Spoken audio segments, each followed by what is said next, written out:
আসসালামু আলাইকুম everyone, welcome back to my another new blog. এই তো ভাবলাম অনেকদিন ধরে তোমাদের সাথে রেসিপি শেয়ার করছি, বাট ব্লগ ভিডিও শেয়ার করা হচ্ছে না, তাই এটা তোমার জন্য ব্লগ ভিডিও নিয়ে চলে আসলাম।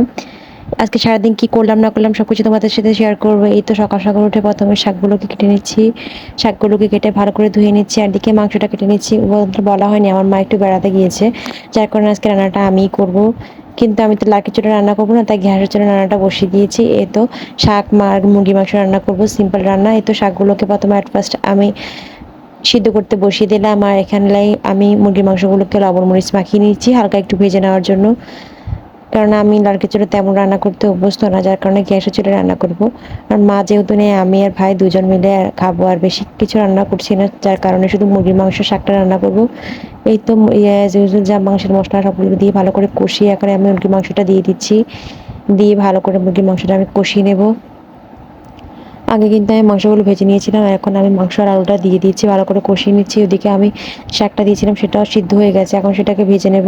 এখানে কিছু রসুন কুচি, পেঁয়াজ কুচি আর মরিচ দিয়ে দিয়েছি, সেটা দিয়ে ভালো করে নিয়ে নিচ্ছি। তারপর এখন শাকটা ঢেলে দেবো। এই তো শাকটা ঢেলে দিয়েছি, এখন ভালো করে নেড়ে চেড়ে আমার শাকটা কিন্তু একদম রেডি হয়ে গেছে। ওদিকে মুরগির মাংসটাও ভালো করে কষানো হয়ে এসেছে, তারপর একটু পানি ঢেলে দিচ্ছি আমি, গরম পানি। এই তো কিছুক্ষণ তারপর ঢেকে রাখবো, তারপর আমার মুরগির মাংসটা রান্না করা হয়ে যাবে। ওদিকে ভাতটাও বসিয়ে দিয়েছি।